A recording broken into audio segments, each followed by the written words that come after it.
اللہ من الشیطان الرجیم بسم اللہ الرحمن الرحیم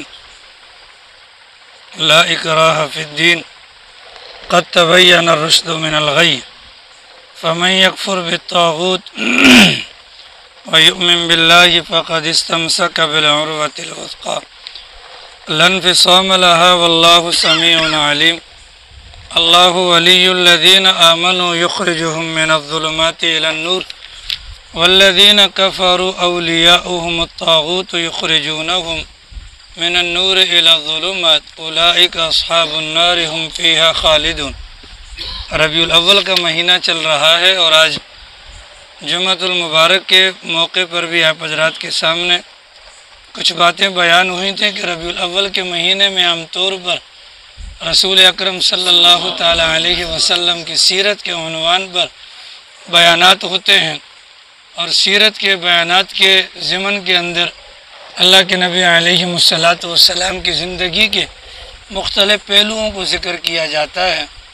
اور ربیع الاول کے مہینے میں جب اللہ کے نبی کی سیرت کو بیان کیا جاتا ہے تو ٹیکنالوجی کے زمانہ ہے، انٹرنیٹ پر طرح طرح کی خرافات اور ہمارے پیغمبر کی شان میں گستاخیاں کی جاتی ہیں، اور ان گستاخیوں کے پیچھے جو بنیادی وجہ ہوتی ہے وہ یہ ہے کہ چونکہ دیگر مذاہب کے ماننے والوں کو اپنے نبی کے متعلق اس قدر معلومات نہیں ہوتی جتنی معلومات مسلمانوں کو ہوتی ہیں، لہٰذا لا محالہ وہ مسلمانوں کے دلوں سے اپنے نبی کی اہمیت کو ختم کرنے کے لیے وہ طرح طرح کے اعتراضات اور طرح طرح کے اشکالات وغیرہ کرتے ہیں، اور ہمارے کمزور اور سادہ لوگ مسلمان لوگوں کی باتوں میں آ کر اپنے عقائد کے اندر کمزوری کا اظہار کرتے ہیں۔ اس کے ضمن میں آپ کے سامنے یہ بات ہوئی تھی کہ بحیثیت مسلمان اگر ہم اپنے پیغمبر صلی اللہ تعالیٰ علیہ وسلم کی مبارک حیات پاک کو یا مبارک حیات پاکیزہ کو اگر سمجھ لیں، دماغ میں رکھ لیں، تو کم از کم ہم جواب دینے کی پوزیشن میں ہوں گے۔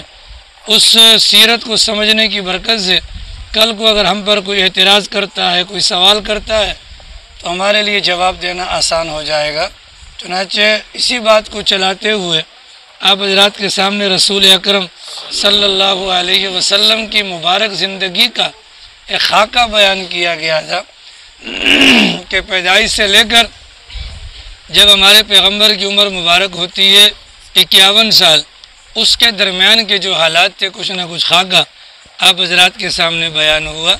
اس میں یہ دماغ میں رکھیں کہ 40 سال 6 مہینے جب ہمارے پیغمبر کی عمر مبارک ہوتی ہے تو اللہ تعالیٰ کی طرف سے وحی نازل ہوتی ہے اور تاج نبوت سے نوازا جاتا ہے۔ 3 سال درمیان میں خفیہ دعوت کے ہیں۔ پیغمبر کی عمر مبارک جب 43 سال ہوتی ہے تو اللہ کی طرف سے علل اعلان دعوت دینے کا حکم دیا جاتا ہے، لیکن اس دعوت کے اعلان کے اندر حکم دیا جاتا ہے کہ قریب کے رشتہ داروں کو ڈرایا جائے، اور اس کے بعد اللہ کے نبی سارے لوگوں کو بتلاتے ہیں، بلاتے ہیں، لیکن نتیجتاً مخالفت کا دور شروع ہوتا ہے۔ اور جب پیغمبر کی عمر مبارک 44 سال ہوتی ہے تو دباؤ بہت زیادہ ہوتا ہے، تکالیف کا، مصائب کا سامنا ہوتا ہے، یہاں تک کہ پیغمبر کی بچیوں کو طلاق دلوائی جاتی ہے۔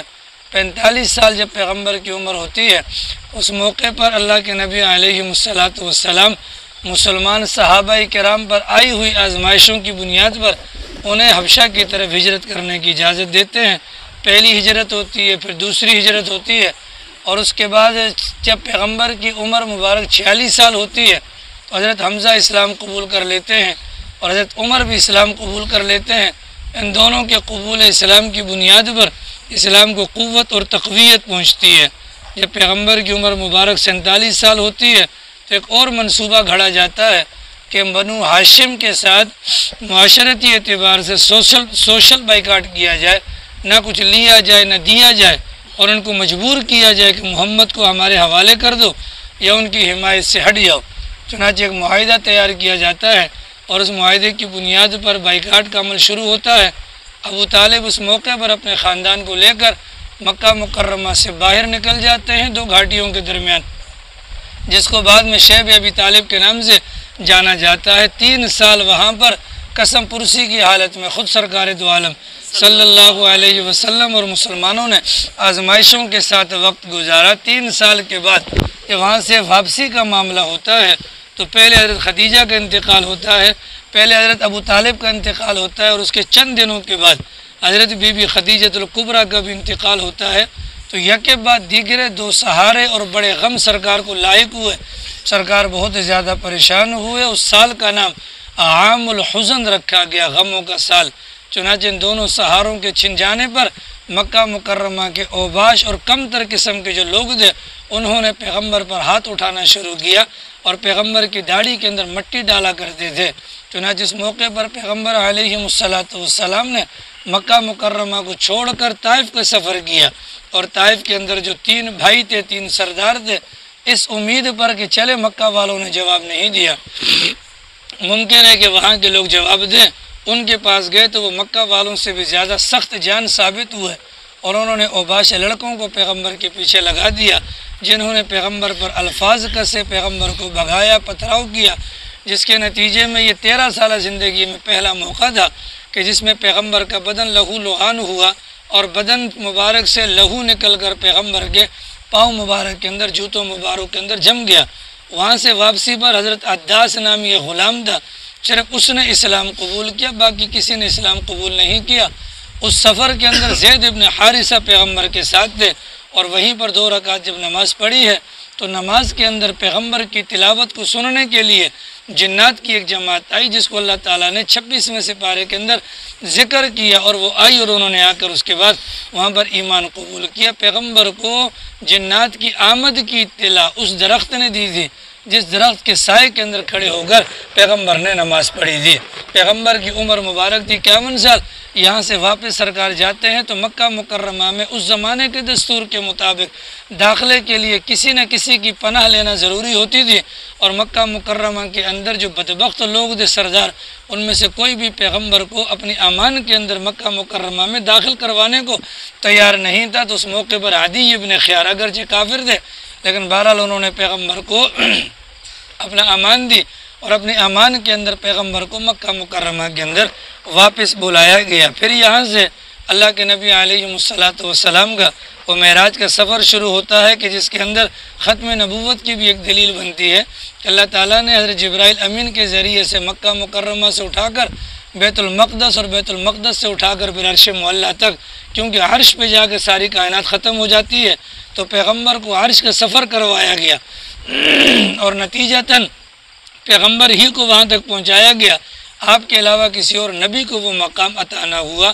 تو پوری جو کائنات ہے وہ پیغمبر کے سامنے اللہ نے کر دی۔ پھر وہاں سے 50 نمازوں کا تحفہ ہے، حضرت موسیٰ سے ملاقات ہے، تخفیف کی درخواست ہے، اور کرتے کرتے 5 نمازیں ہیں، سورۃ البقرہ کی آخری 2 آیات ہیں، اور اس کے ساتھ ساتھ جو بندہ غیر مشرک ہونے کی حالت میں اللہ کی بارگاہ میں پہنچے گا اس کے لیے پروانہ نجات ہے۔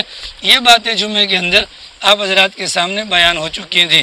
پیغمبر کی عمر مبارک ہے 51 سال، اور مکہ مکرمہ کے اندر اب تو ظاہر ہے کہ بہت بڑی بات بھی ہو گئی، کیونکہ جب پیغمبر کی عمر مبارک تھی 48 سال اور ابھی پیغمبر اندر تھے، تو پیغمبر کی انگلی کے اشارے سے چاند کے بھی 2 ٹکڑے ہو گئے تھے، تو کافروں کو یہ بات بھی ہضم نہیں ہو رہی تھی۔ اوپر سے معراج کا سفر، تو معراج کے سفر کے بعد ان لوگوں نے سارے کے سارے واقعات پیغمبر سے پوچھے۔ اللہ کے نبی فرماتے ہیں کہ میں حرم پاک کے اندر موجود تھا، جب انہوں نے مجھ سے سوالات پوچھے تو مجھ پر بڑا بھاری گزرا، لیکن اللہ کی شان، اللہ نے مجھ سے اور بیت المقدس کے درمیان سے اللہ نے سارے پردوں کو ہٹا دیا کہ جو سوالات کرتے گئے میں ان کا جواب دیتا گیا۔ ان کے سوالات کیا تھے؟ بیت المقدس میں دروازے کتنے ہیں، کھڑکیاں کتنی ہیں، وہاں پر پلر کا رنگ کیسا ہے، وہاں کے پتھروں کا رنگ کیسا ہے، اس قسم کے سوالات انہوں نے پوچھے۔ کچھ نے پوچھا ہمارا قافلہ گیا ہوا تھا، وہ قافلہ کہاں تک پہنچ گیا، سرکار نے وہ بھی بتلا دیا۔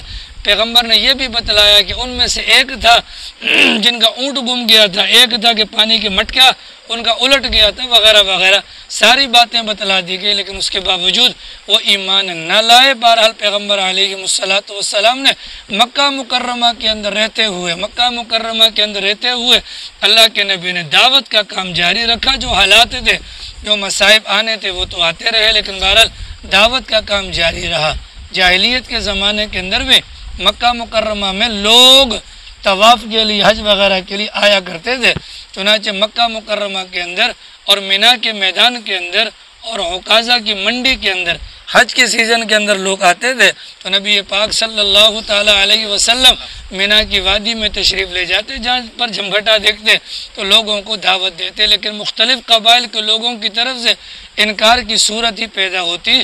جب پیغمبر معراج والی رات وہاں سے واپس آئے اور اس کے بعد جو حج کا سیزن تھا پیغمبر گئے، عمر مبارک پیغمبر کی 51 سال تھی، وہاں جانے کے بعد ایک گھاٹی پر پیغمبر کی ملاقات ہوتی ہے مدینہ منورہ سے آئے ہوئے 6 افراد سے، جن میں 4 مرد ہوتے ہیں اور 2 عورتیں ہوتی ہیں۔ پیغمبر نے دعوت دین کو پیش کیا، انہوں نے قبول کیا اور وعدہ کر کے گئے کہ اگلے سال موسم حج کے اندر ملاقات ہوگی۔ اگلا سال موسم حج آیا، پیغمبر کی عمر مبارک تھی 52 سال، اور وہاں سے جو 4 آدمی اور 2 عورتیں پچھلے سال تھیں، ان کو ملا کر مزید 12 بندے آئے، جن میں 5 پچھلے سال کے تھے اور باقی جو 7 بندے تھے وہ نئے والے تھے۔ انہوں نے بھی اسلام قبول کیا اور اس وعدے پر کہ اگلے سال آئیں گے۔ تو پیغمبر کی عمر مبارک جب 53 سال کو پہنچتی ہے تو اگلے سال وہاں سے 73 افراد آئے، 73 افراد آئے، ان سب نے پیغمبر کے ہاتھ پر قبول اسلام کیا۔ تو اللہ کے نبی علیہ السلام نے ان 73 میں سے 12 بندوں کو ان کا سردار بنایا اور سردار بنا کر ان کو مدینہ منورہ روانہ فرمایا۔ اب مدینہ منورہ کی طرف مسلمانوں کو ہجرت کرنے کی اجازت مل گئی، چنانچہ جیسے جیسے جس کا داؤ لگتا تھا، جس کو موقع ملتا تھا، وہ مدینہ طیبہ جانا شروع کر دیتا تھا۔ اب جب یکے بعد دیگرے بہت سارے مسلمان جب مدینہ منورہ کے اندر جانے لگے تو پھر کافروں کو پریشانی لاحق ہوئی کہ چند دنوں کے بعد تو محمد بھی چلے جائیں گے، وہاں پر چلے جانے کے بعد اگر محمد بھی چلے گئے، مسلمان بھی چلے گئے تو پھر تو ہمارے لیے وبال جان ایک بڑی قوت اور طاقت کے ساتھ یہ ہمارا راستہ روکیں گے۔ چنانچہ دار الندوہ کے اندر مشورہ ہوا کہ محمد کا کام تمام کر دیا جائے۔ 60 قبائل پر مشتمل مکہ مکرمہ کے اندر رہائشی افراد تھے، ہر قبیلے کے ایک بندہ لے کر رات کا اس وقت کا انتخاب کہ جس وقت پیغمبر تہجد کے لیے نکلے، پیغمبر کے گھر کا گھیراؤ کر لیا گیا۔ اللہ تعالیٰ نے پیارے پیغمبر علیہ السلام کو ان کے مذموم مقاصد اور مذموم عزائم سے آگاہ کر دیا۔ چنانچہ اللہ کے نبی علیہ السلام نے اس رات میں حضرت علی کو اپنے بستر کے اوپر سلایا، جن لوگوں کی امانتیں دینی تھی ان کے متعلق سارے معاملات کو سمجھایا۔ وہ 60 بندے جنہوں نے پیغمبر کے گھر کا گھیراؤ کر رکھا تھا، ان کے درمیان سے ایک مٹھی مٹی اٹھا کر ان کے سروں میں ڈال کر پیغمبر بخیر و عافیت وہاں سے نکل جاتے ہیں۔ یہاں سے نکل کر پیغمبر علیہ السلام ابو بکر صدیق کے گھر پر پہنچتے ہیں۔ یہ تاریخ ہے 27 صفر۔ یہ تاریخ کون سی ہے؟ حضرت ابو بکر صدیق کو بھنک لگ گئی تھی کہ اللہ کے نبی کو بھی اجازت ملنے والی ہے، چنانچہ 2 اونٹنیاں اسی مقصد سے انہوں نے خرید کر رکھی تھیں۔ تو 27 صفر کی رات جمعرات کا دن تھا۔ حضرت ابو بکر صدیق رضی اللہ تعالی عنہ اور پیارے پیغمبر صلی اللہ تعالی علیہ وسلم یہ دونوں حضرات نکلے ہیں اور مکہ مکرمہ سے نکل کر غار ثور نامی غار کے اندر 3 دن کے لیے مقیم ہو جاتے ہیں۔ 3 دن وہاں پر قیام کے بعد یکم ربیع الاول بروز اتوار کو یہ 4 بندوں پر مشتمل قافلہ تھا۔ ایک سرکار دو عالم صلی اللہ تعالی علیہ وسلم تھے، دوسرے سیدنا ابو بکر صدیق تھے، تیسرے حضرت ابو بکر صدیق کے غلام فہیرہ تھے، اور چوتھے حضرت ابو بکر صدیق نے جس بندے کو راستہ بتلانے کے لیے مہیا کیا تھا، عبداللہ ابن عریقت۔ یہ 4 بندوں پر مشتمل قافلہ تھا۔ اتوار والے دن یہاں سے نکلے ہیں اور 8 ربیع الاول کو قباء کی وادی کے اندر یہ حضرات جا کر پہنچے ہیں۔ قباء کی وادی میں پیغمبر کا قیام 14 دن رہا، اور وہاں پر قیام کے دوران پیغمبر نے سب سے پہلا کام وہاں پر مسجد قباء کی بنیاد رکھی۔ وہاں پر حضرت علی المرتضیٰ رضی اللہ تعالی عنہ بھی 3 دن کے بعد لوگوں کی امانتیں سپرد کر کے وہاں پر پہنچ آتے ہیں۔ 14 دن کے قیام کے بعد جمعے والے دن پیغمبر نے مدینہ طیبہ کی طرف روانگی فرمائی ہے۔ راستے میں جمعے کا وقت ہوا تو جس جگہ پر جس علاقے کے اندر اپنا جمعہ پڑھنا تھا وہ بنو اسلم کا علاقہ تھا۔ وہاں پر اسلام کے اندر پیغمبر نے پہلی جمعے کی نماز ادا کروائی اور اس مسجد کا نام مسجد جمعہ رکھا گیا۔ پھر یہیں سے پیغمبر اپنی سواری پر سوار ہو کر مدینہ الرسول کے اندر گئے تو چاروں اطراف سے یعنی جیسے روڈ پر چلا جاتا ہے، اطراف کے اندر مدینہ منورہ کے لوگ پیغمبر کے استقبال کے لیے موجود تھے، اور ہر ایک پیغمبر کی اونٹنے کی لگام مہار کو پکڑ کر اپنی جانب کھینچنے کے لیے کوشاں تھا کہ یہ سعادت ہمیں مل جائے۔ تو نبی پاک صلی اللہ علیہ وسلم نے فرمایا اسے چھوڑ دو، جہاں پر اس کو اللہ کا حکم ہوگا یہ وہاں پر پہنچ جائے گی۔ آپ لوگوں کو سمجھ میں آ رہی ہے؟ ایک سانس کے اندر، ٹھیک ہے، اتنا پیسہ آپ لوگوں نے کبھی نہیں دیا ہوگا جتنی محنت ہوتی ہے۔ حامد میر ایک پروگرام کرتا ہے 1 گھنٹے کا 38 لاکھ روپے لیتا ہے، جی ٹھیک ہے، 38 لاکھ روپے لیتا ہے۔ تو ہم آپ کو پیغمبر کی سیرت سنا رہے ہیں، اور کچھ نہیں، تو تھوڑا توجہ کر لیں۔ مکھیاں تنگ کر رہی ہیں، پنکھے بند کریں پھر تکلیف ہوگی، لائٹیں بند کریں پھر تکلیف ہوگی، کیڑے بھی تنگ کر رہے ہیں، کیڑا تو تنگ کرتا ہی ہے، جگہ جگہ کا فرق کیا کریے، جگہ چینج کر لیں تو بہت تنگ کرتا ہے، ٹھیک ہے۔ اتنی بات واضح ہو گئی۔ اس موقع پر سرکار نے کیا فرمایا؟ سرکار نے فرمایا اس کو چھوڑ دو، جہاں اس کو اللہ کا حکم ہوگا کہ وہاں پر چلی جائے گی۔ تو سیرت کی دروس کے اندر میں نے آپ کو بتلایا تھا، طبہ نامی بادشاہ گزرا تھا یہودیوں کے ساتھ، وہ مدینہ منورہ کے اندر سے یاد آیا، طبہ نامی بادشاہ تھا، اور اس نے وہاں پر جب اس نے یہ چاہا کہ اس علاقے کو فتح کر لے، اس وقت کے علماء نے کہا تھا کہ تم اسے فتح نہیں کر سکتے ہو، یہ نبی آخر الزمان کا علاقہ ہے، شہر ہے، وہ یہاں پر آئیں گے۔ تو طبہ نے اس موقع پر اللہ کے نبی کے ایک مکان اللہ کے نبی کے لیے تیار کروایا تھا، اور ایک خط باقاعدہ پیغمبر کی خدمت میں بھجوایا تھا، اور وہ خط نسلم بعد نسلیں چلتا رہا۔ انہی کی نسل میں سے حضرت ابو ایوب انصاری رضی اللہ تعالی عنہ بھی تھے۔ چنانچہ اللہ کے نبی کی اونٹنی حضرت ابو ایوب انصاری کے مکان پر جا کر نہیں بیٹھی، بلکہ اس جگہ پر جا کر بیٹھی جہاں پر ابھی مسجد نبوی موجود ہے، اس جگہ پر بیٹھی، وہاں سے قریب در ابو ایوب انصاری کا مکان تھا۔ انہوں نے نہ آؤ دیکھا نہ تاؤ دیکھا، فوراً پیغمبر کا سامان اٹھایا اور چل پڑے۔ تو اللہ کے نبی نے فرمایا آدمی اپنے سامان کے پیچھے ہی جاتا ہے۔ 6 سے 7 مہینے پیغمبر ابو ایوب انصاری رضی اللہ تعالی عنہ کے مکان میں رہے۔ تو مدینہ منورہ پہنچنے کے بعد پیغمبر کے سامنے 3 بڑی بڑی چیزیں تھیں۔ ان میں سے سب سے پہلی چیز یہ ہے کہ لوگوں کا تعلق اللہ کی ذات سے قائم ہو جائے۔ دوسری بڑی چیز یہ تھی لوگ مسلمانوں کا تعلق آپس میں صحیح رہے، اور تیسری چیز یہ تھی کہ غیر مسلموں کے ساتھ مسلمانوں کے تعلقات صحیح ہو جائیں۔ یہ 3 بنیادی چیزیں پیغمبر کے دماغ میں تھیں۔ چنانچہ پہلی چیز یہ تھی اللہ کے ساتھ مسلمانوں کا تعلق قائم ہو، اس کی فکر کے لیے پیغمبر نے مسجد نبوی کی بنیاد رکھی۔ مسجد نبوی والی جو جگہ ہے اس کی قیمت تھی 10 دینار۔ سہیل اور سہل نامی 2 یتیم بچے تھے، ان کی تھی، انہوں نے بغیر قیمت کے پیغمبر کو ہدیہ دینے کی پیشکش کی، لیکن اللہ کے نبی نے گوارا نہ کیا۔ چنانچہ اپنے ہاتھوں سے صحابہ کرام کے ساتھ مل کر پیغمبر علیہ السلام نے 18 انچ اس کی اونچائی رکھی اور 200 گز اس کی لمبائی رکھی۔ یہ پہلی مسجد نبوی تعمیر ہوئی اور اس کو دین اسلام کے مرکز کی حیثیت حاصل ہوئی۔ دوسرا معاملہ یہ تھا مسلمانوں کا رشتہ آپس میں صحیح رہے، آپس میں تعلقات صحیح رہے۔ تو مکہ مکرمہ سے جو لوگ آئے تھے اور مدینہ منورہ کے اندر جنہوں نے استقبال کیا تھا، تو مکہ مکرمہ سے آنے والوں کو مہاجر اور مدینہ منورہ کے اندر لینے والوں کو انصار کہا جاتا تھا۔ پیغمبر نے ان سب کے درمیان بھائی چارگی کا رشتہ فرما دیا، بھائی چارگی کا رشتہ قائم فرما دیا۔ اس بھائی چارگی کا فائدہ کیا ہوا؟ اس کے 3 فائدے ہوئے۔ اقبال بھائی سر میں کھجالوں، اس کے کتنے فائدے ہوئے؟ 3 فائدے ہوئے۔ کتنے فائدے ہوئے؟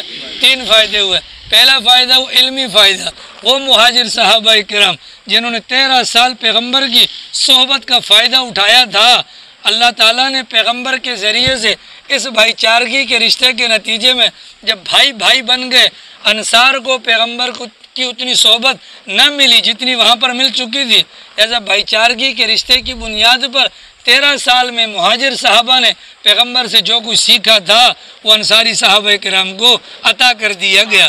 گویا کہ پیغمبر کی سوچ پر مدینہ منورہ کا ہر گھر اللہ نے مدرسے کے اندر تبدیل کروا دیا۔ اس مواخات کے رشتے کی بنیاد پر دوسرا فائدہ کیا ہوا؟ دوسرا فائدہ ہوا معاشرتی فائدہ یہ ہوا اگر پیغمبر بھائی چارگی کا رشتہ قائم نہ کرتے تو مہاجر ہمیشہ مہاجر رہتے، انصار ہمیشہ انصار رہتے۔ پیغمبر نے قرار دے دیا بھائی بھائی، پیغمبر نے قرار دے دیا بھائی بھائی، آنے والا بھی بھائی اور استقبال کرنے والا بھی بھائی۔ پیغمبر کے بھائی چارگی کے رشتے کی بنیاد پر اب نہ تو مہمان اپنے آپ کو مہمان سمجھتا، نہ میزبان اپنے آپ کو میزبان سمجھتا، بلکہ بھائی بھائی بن کر رہنا شروع کر دیا۔ پیغمبر نے مواخات کا رشتہ قائم کیا، اس میں تیسرا فائدہ ہوا معاشی اعتبار سے، اس لیے کہ مدینہ کے اندر آباد تھے یہودی۔ سر صدارت کون آباد تھے؟ کون آباد تھے؟ کون آباد تھے؟ یہودی آباد تھے۔ مدینہ منورہ کے اندر یہودی آباد تھے، اور مدینہ منورہ کے اندر جو عرب کے لوگ تھے، اوس اور خزرج والے، ان کو تجارت نہیں آتی تھی، یہ کھیتی باڑی کرنا جانتے تھے، اور یہودی تجارت میں ماہر تھے۔ سے جو مہاجر آئے تھے وہ بھی تجارت کے اندر ماہر تھے، تو مدینہ والے کھیتی باڑی کے اندر مہارت رکھتے تھے، اور مکہ مکرمہ سے آنے والے تجارت کے اندر مہارت رکھتے تھے۔ ان کا آپس میں رشتہ قائم ہو گیا بھائی چارگی والا۔ چنانچہ یہودی جس بنیاد پر اتراتے تھے ہمیں تجارت کرنی آتی ہے، مسلمانوں کو متبادل مل گیا۔ اس اعتبار سے پیغمبر کی یہ جو سوچ تھی، اس ایک سوچ سے 3 فائدے ہو گئے۔ کیا؟ علمی فائدہ بھی ہو گیا، معاشرتی فائدہ بھی ہو گیا، اور معاشی فائدہ بھی ہو گیا۔ اور تیسری ضرورت یہ تھی کہ یہاں کے رہنے والے غیر مسلموں کے درمیان تعلقات قائم ہو، تو وہاں پر یہودی آباد تھے، دوسری طرف مشرک آباد تھے، ادھر مسلمان بھی آ گئے تھے۔ تو پیغمبر علیہ السلام نے سارے بڑے قائدین کو بلایا اور ان سے دستخط کروایا۔ کیا؟ ہر بندہ اپنے مذہب پر چلنے پر آزاد ہے، اپنا خرچ خود اٹھائے گا، ایک دوسرے کے خلاف نہیں لڑیں گے، باہر سے کوئی ہمارے خلاف آئے گا سب یکجان ہو جائیں گے۔ سب سے سائن لیا گیا۔ یہود تو خبیث ہیں ہی، ٹھیک ہے، کیا وہ تو اپنی حرکتوں سے باز نہیں آتے، جیسے ہمارے علاقے میں بہت سارے خبیث ایسے ہیں، اپنی انانیت اور ضد پرستی میں باز نہیں آتے، بالکل یہودی بنی اسرائیل کی نسل میں سے۔ یہودی بھی یہی کام کرتے تھے۔ بڑے بڑے 3 ان کے وہ تھے قبائل، بنو قینقاع تھا، بنو نذیر تھا، اور بنو قریظہ تھا۔ یہ 2-3 بڑے خبیث تھے۔ دستخط تو کروا لیے، وقتی طور پر دباؤ کا شکار تو ہو گئے، لیکن اندرون خانہ ان کے دلوں کے اندر مسلمانوں کے بارے میں نفرت بہرحال موجود تھی۔ پہلا سال ہجرت والا VIP گزرا، لیکن کافروں کے پیٹ میں مروڑ اٹھا، اور مکہ مکرمہ سے ابو جہل اینڈ پرائیویٹ کمپنی لمیٹڈ وہاں سے 1000 کا دستہ لے کر مسلمانوں پر باضابطہ طور پر حملہ کرنے کے لیے روانہ ہوا۔ مسلمانوں کو اطلاع ملی، مدینہ منورہ سے 80 میل باہر نکل کر بدر کے میدان کے اندر ان کے ساتھ مقابلہ ہوا۔ نتیجہ کیا ہوا؟ وہ 1000 تھے، یہ 313 تھے۔ 313 میں سے 14 شہید ہوئے، ان کے 1000 میں سے 70 پھڑکا دیے، 70 کو گرفتار کر لیا۔ اللہ تعالیٰ نے ان کو ذلت کا سامنا ان مسلمانوں کے ہاتھوں سے کرنا پڑا۔ جو قیدی بنائے گئے، پیغمبر نے حسن سلوک کی اعلیٰ مثال قائم کی۔ کیا؟ ان قیدیوں میں سے جن کو لکھنا آتا تھا ان سے پیسے نہیں لیے، فرمایا کہ 10 مسلمانوں کو تعلیم دلوا دو، 10 مسلمانوں کو تعلیم دلوا دو۔ تعلیم کتنی ضروری ہے نا، ہمارے 63 ٹاؤن کی والی تعلیم نہیں، خدا رہا اس تعلیم کو نہیں کہنا تعلیم، یہ تو کاروبار ہے، بھلے وہ کوئی بھی ہو۔ میں اداروں کا نام نہیں لیتا کہ دینی ہے یہ دنیاوی ہے، لیکن ذرا خدا رہا جن بچوں کو جا کر آپ حوالے کرتے ہیں اگلوں کے، ان کی ڈگریاں چیک کر لیا کریں، بھلے وہ مولوی ہے، یعنی مدرسے کا ہے، مکتب ہے، خود قرآن پڑھنا نہیں آتا، وہ مکتب کھول کے بیٹھا ہے، خود بیچارے کو کخ بھی نہیں پتہ کہ استنجے کا طریقہ کیا ہے، یا خود بیچارے کو الف ب ت نہیں آتی، ABCD نہیں آتی، لیکن بڑی عمارت اور تعلیم میں نقصان نہیں۔ شریعت مطہرہ نے اپنے پہلے عمل کے ذریعے سے پیغمبر نے بتلایا مسلمانوں کے لیے تعلیم کتنی ضروری ہے۔ مسلمانوں کے لیے تعلیم، آپ کے پاس آتے ہوں گے پڑھے لکھے لوگ نا، تو آپ تو مجھ سے زیادہ سمجھدار ہیں، ٹھیک ہے، ڈاکٹر کی رائٹنگ اور یہاں کے پرنسپلوں کی سمجھ نہیں آتی، ٹھیک ہے، تو تعلیم کتنی ضروری ہے۔ بہرحال ان کو پھینٹی لگا دی گئی۔ یہ ہجرت کا دوسرا سال بنتا ہے، مہینہ رمضان المبارک کا بنتا ہے، جب سختی کے ساتھ پھینٹی لگی۔ اب یہاں پر یہودیوں کے پیٹ میں بھی مروڑ اٹھا کہ اتنے بڑے ان کو قتل کر دیا گیا، ان کو شکست کا سامنا کرنا پڑا۔ تو 3 جو بڑے بڑے وہ قبائل تھے، ان میں سے بنو قینقاع کی بدعہدی پیغمبر کو نظر آ گئی۔ بدر سے واپسی پر ان کو مدینہ سے نکال دیا جاتا ہے، وہاں سے کافروں کو پریشانی کا سامنا ہوا۔ اگلے سال 3000 بندوں کو لے کر وہ عہد کے میدان میں مسلمانوں پر چڑھائی کرنے کے لیے آ جاتے ہیں۔ مسلمانوں کی طرف سے 1000 بندہ جاتا ہے، 300 منافق راستے میں واپس ہو جاتے ہیں، 700 مسلمان جاتے ہیں، مسلمانوں کا پلڑا بھاری ہوتا ہے، پیغمبر کی بات سمجھنے میں غلطی ہو جاتی ہے، نتیجتاً جیتی ہوئی بازی مسلمان ہار جاتے ہیں، 70 مسلمان شہید ہو جاتے ہیں، پیغمبر کے دندان مبارک شہید ہو جاتے ہیں، پیغمبر کا بدن مبارک لہو لہان ہو جاتا ہے۔ اور یہ وہ پہلا موقع تھا جب ایک افواہ اڑا دی گئی تھی کہ پیغمبر کو شہید کر دیا گیا۔ بہرحال مسلمانوں کو پھر بھی کامیابی ہو جاتی ہے۔ اب جب یہاں سے مسلمان واپس آتے ہیں تو ہجرت کا 4تھا سال ہے۔ یہ جو ریاض کا علاقہ ہے اس کو نجد کا علاقہ کہا جاتا ہے۔ وہاں کا ایک بندہ آیا، اس بندے نے آ کر پیغمبر سے کہا کہ ہم یہ چاہتے ہیں کہ ہمارے قبائل کے اندر دین کی دعوت پہنچ جائے۔ کیا کہا میں نے؟ کیا کہا؟ کیا بولا میں نے؟ ہمارے قبائل کے اندر دین کی دعوت پہنچ جائے، آپ مہربانی کا معاملہ کریں، کچھ قرۂ کرام ہمارے ساتھ بھجوا دیں۔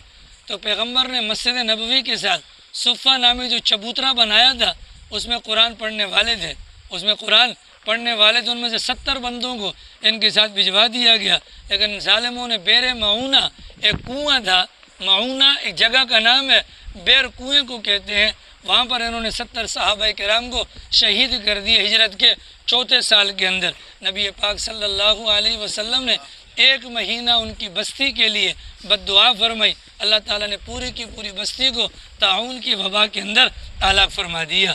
یہ بھی ہجرت کے 4تھے سال کے اندر یہ والا معاملہ بھی ہوا تھا۔ اور دوسرا معاملہ جو ہجرت کے 4تھے سال میں ہوا تھا، جو یہودیوں کا دوسرا قبیلہ تھا بنو نذیر، انہوں نے پیغمبر کو قتل کرنے کی کوشش کی۔ پیغمبر کو بلا کر اوپر پتھر رکھ کر پیچھے بندہ بٹھا کر جب پتہ چلا ان کو بھی پکڑ لیا گیا، لہذا ان کو بھی وہاں سے نکال دیا گیا۔ ہجرت کا جو 5واں سال ہوتا ہے تو مکہ مکرمہ ارد گرد کے قبائل سارے مل کر کل 10,000 افراد نے مدینہ منورہ پر اٹیک کرنے کی کوشش کی، اور مدینہ منورہ کے اندر مرد اور خواتین، بوڑھے جوان، بچیاں ملا کر 3,000 افراد تھے۔ کیا کیا جائے؟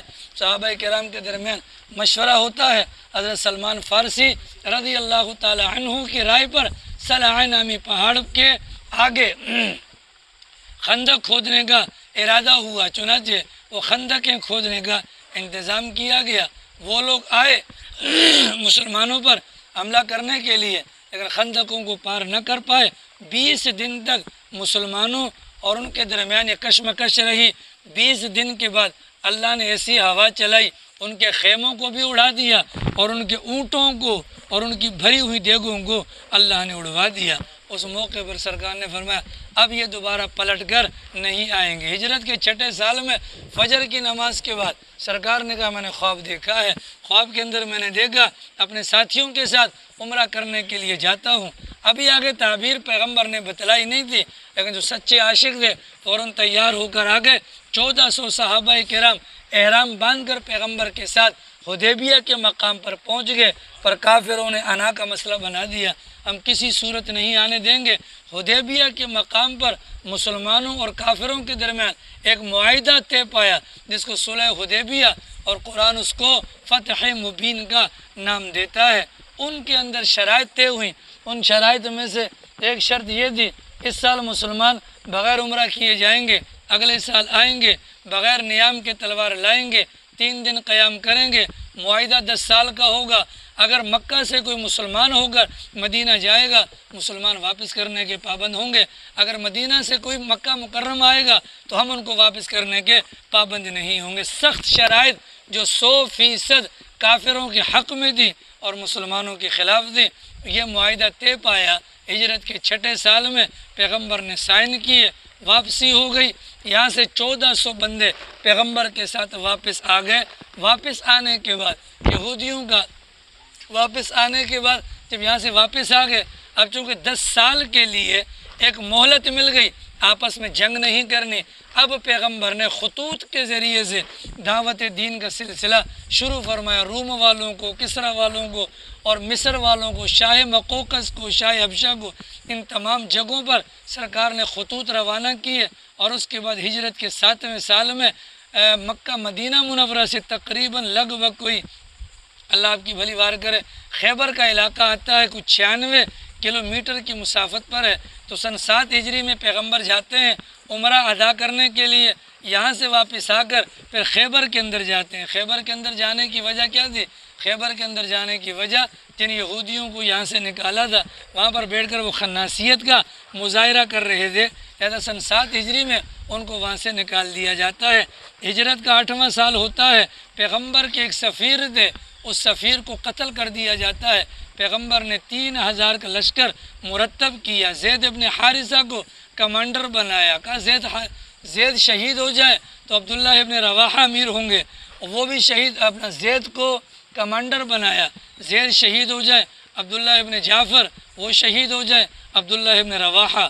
سامنے والے جو فوج تھی اس کی تعداد 2 لاکھ تھی، مسلمانوں کی تعداد 3000 تھی۔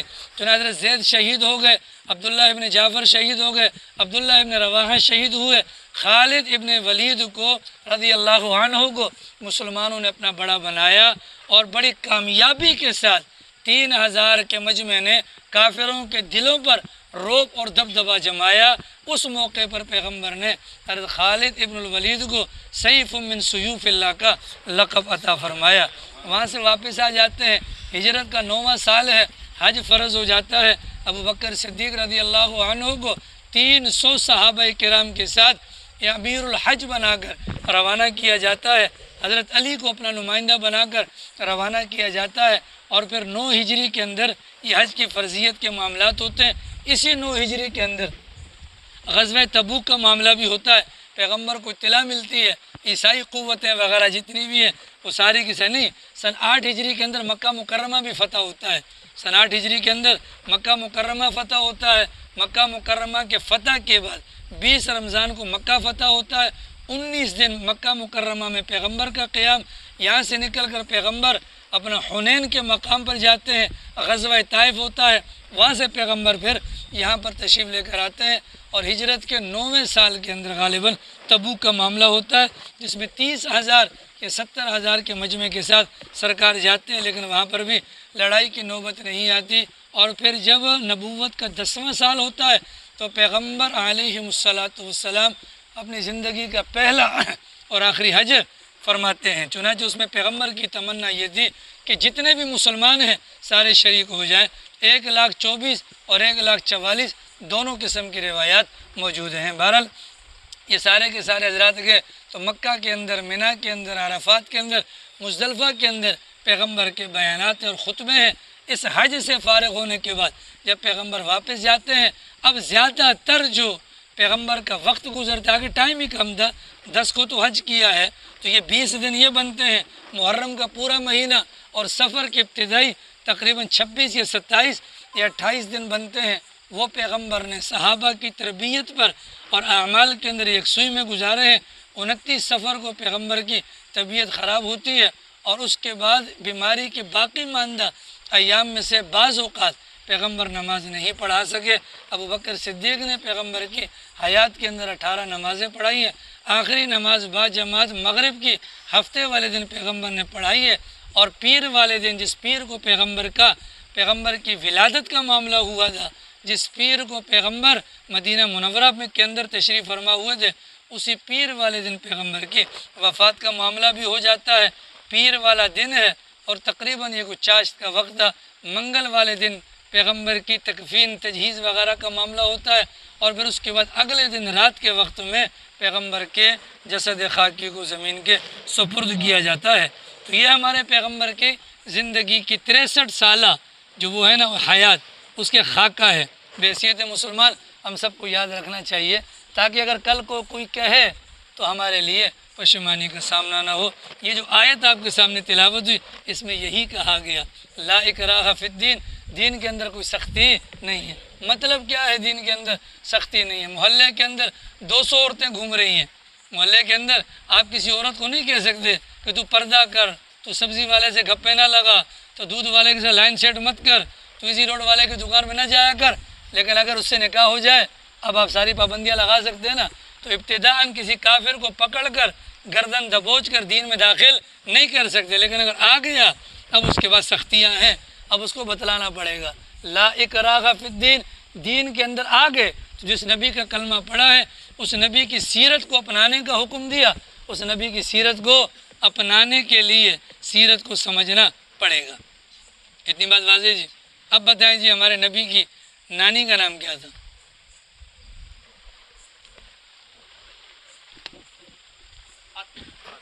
ہمارے نبی کی نانی کا نام کیا تھا؟ بولو اسلم، ماشاءاللہ بولو، شرماؤ نہیں۔ اچھا یہ جو میں آپ لوگوں سے پوچھتا ہوں برا مت بنایا کریں، ہاں شاباش، ٹھیک ہے۔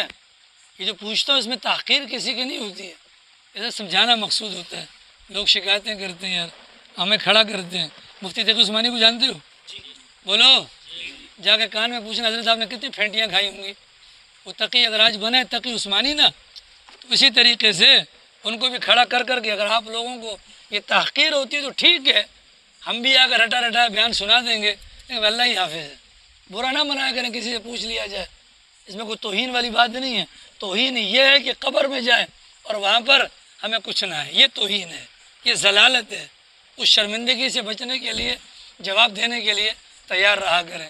ویسے ہماری لیاری والوں کی عزت کو اتنی خاص ہے نہیں ہے جتنا ہم اپنے آپ کو معزز سمجھتے ہیں۔ خدا کی قسم کوئی عزت نہیں ہے۔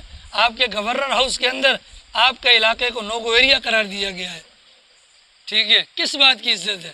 کم سے کم کچھ اعمال کے اعتبار سے، دینیات کے اعتبار سے کچھ اپنا نام پیدا کریں تاکہ اللہ کے کاغذوں میں تو معزز بن جائیں، ٹھیک ہے۔ بولیں اللہ نے یا مرد بنایا یا اللہ نے عورت بنایا تو بس کے اندر دونوں کی سیٹیں ہیں، خسروں کے لیے بس کے اندر کوئی سیٹ نہیں ہوتی ہے، ٹھیک ہے۔ اللہ تعالیٰ نے ہمیں دین دیا، دین کے اندر ہم آ گئے نا، اتنا کم سے کم کریں تاکہ ہم کسی اور کو قائل کرنے کے لیے ہم اتن تیار ہو سکیں، ٹھیک ہے۔ تو ہمارے نبی کا نام وہ مانتا کون ہے؟ خسروں والے قوانین ہم پر ہی چالو ہوں گے، کیونکہ ہم بھی تو خسرے ہیں نا، کیونکہ خسرے داڑھی مونچھ نہیں ہوتی تو ہم بھی تو چھلے والوں کی طرح، ہاں۔ تو بھائی خسرے میں اور ہمیں کیا فرق ہے؟ بعض داڑیاں کاٹتے ہیں، بعض مونڈتے ہیں، تو جیسے خسروں کی داڑھی نہیں ہوتی ایسے ہمارے مسلمانوں کی بھی نہیں ہوتی، ہاں۔ میک اپ کا تو خاص آج کل تو وہ چپسٹک کبھی اب سردیوں میں دیکھیے گا کلر والی آ گئی ہے کہ نہیں ہے؟ بولو ہے کہ نہیں ہے؟ پوری کوشش ہے ہماری، خدا راضی نہیں ہے کچھ ترمیم ہو جائے اس قانون میں۔ آ رہی سمجھ شریفہ میں بھیا؟ ہمارے نبی کا نام کیا تھا؟ محمد تھا۔ ہمارے نبی کے ابا کا نام کیا تھا؟ عبداللہ تھا۔ والدہ کا نام کیا تھا؟ آمنہ تھا۔ دائی کا نام کیا تھا؟ حلیمہ تھا۔ صوبیہ تھا۔ رضائی بھائی کا نام کیا تھا؟ عبداللہ تھا۔ بہن کا نام کیا تھا؟ حلیمہ تھا، اور شیمہ تھا، اور رضائی والد کا نام حارث بن عبد العزیٰ تھا، اور ہمارے پیغمبر کے نانا کا نام وہب تھا، نانی کا نام برہ تھا، دادا کا نام عبد المطلب تھا، اور دادی کا نام فاطمہ تھا۔ اللہ پاک ہم سب کو توفیق عمل نصیب فرمائے۔